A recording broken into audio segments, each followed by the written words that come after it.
बड़ा दुख होता है जब आप योग्य न हो और आपको योग्य प्रदर्शित करने का ढोंग रचा जाता हो।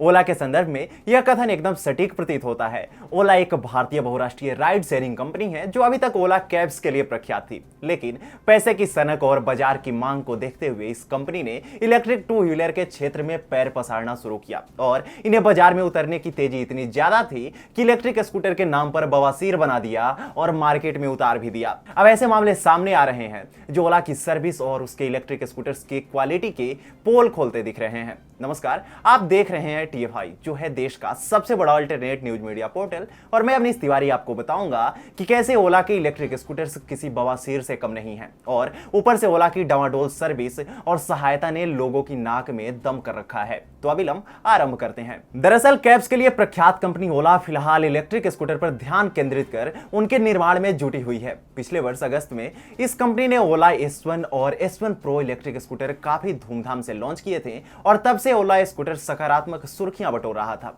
लेकिन लॉन्च के 9 महीने बाद अब ओला मोटर और विशेषकर ओला इलेक्ट्रिक सुर्खियों में तो हैं, लेकिन नकारात्मक खबरों को लेकर। ध्यान देने वाली बात है कि तमिलनाडु में एक व्यक्ति द्वारा अपने ओला S1 प्रो में आग लगाने की घटना सामने आई है। घटना के बाद उस व्यक्ति की वीडियो भी सामने आई जिसमें वो स्कूटर के साथ अपनी समस्याओं के बारे में बताते हुए दिख रहा है कि वह ओला इलेक्ट्रिक से इतना खिन्न क्यों है। उस व्यक्ति का नाम पृथ्वीराज बताया जा रहा है। वीडियो में पृथ्वीराज को यह कहते हुए देखा जा सकता है कि उसने अपने स्कूटर में आग लगा दी क्योंकि वह ईवी निर्माताओं की रेंज और ग्राहक सेवा के संबंध में इलेक्ट्रिक स्कूटर के जवाबों और प्रतिक्रियाओं से निराश था। पृथ्वीराज के अनुसार उन्होंने ओला के इस इलेक्ट्रिक स्कूटर को जनवरी 2022 की शुरुआत में खरीदा था और स्कूटर के मानकों और निर्माण गुणवत्ता को जनवरी के अंत तक परखा। वो ओला के साथ तकनीकी और प्रदर्शन के मुद्दों से परेशान थे।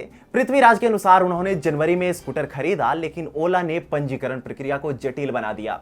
अप्रैल में ओला ने पुष्टि की कि उनका पंजीकरण अंबूर में यानी पृथ्वीराज के घर से लगभग 50 किलोमीटर दूर गुडियट्टम में होगा। हालांकि उनके पास में एक वाहन पंजीकरण कार्यालय था। उसके बाद भी ओला के अधिकारियों ने स्कूटर को रजिस्टर कराने के लिए गुडियट्टम जाने के लिए कहा। वहां पहुंचने के बाद भी समस्याएं खत्म होने के बदले और बढ़ गई। गुडियट्टम आरटीओ ने यह दावा करते हुए बाइक को पंजीकृत करने से इनकार कर दिया कि पृथ्वीराज का आवास आरटीओ के दायरे में आता ही नहीं है। अब मरता क्या नहीं करता। हताश पृथ्वीराज हताशा में लौटने लगे। वापस लौटते समय पृथ्वीराज के स्कूटर ने काम करना बंद कर दिया और ओला कस्टमर केयर ने शिकायत पर यह जवाब दिया कि उनकी मदद करने में 7 से 8 घंटे लगेंगे। अब पारा चढ़ चुका था पृथ्वी का और दिन का भी। निराश होकर पृथ्वीराज ने अपने दोस्तों को फोन किया और उनसे 2 लीटर पेट्रोल लाने को कहा, जिसके बाद से पृथ्वीराज ने अंतोगत्वा स्कूटर में आग लगा दी।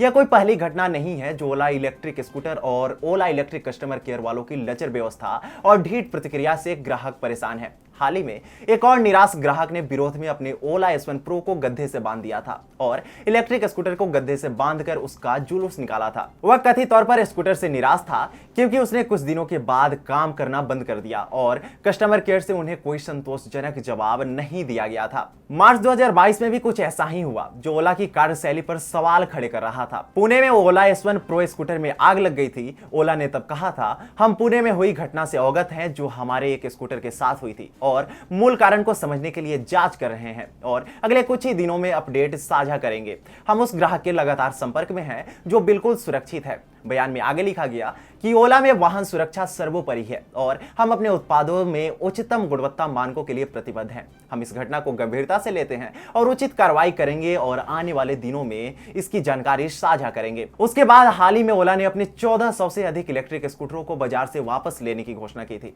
कंपनी ने कहा कि पुणे में 26 मार्च की वाहन की घटना की हमारी आंतरिक जांच जारी है और प्रारंभिक मूल्यांकन से पता चला है कि थर्मल घटना एक अलग घटना थी।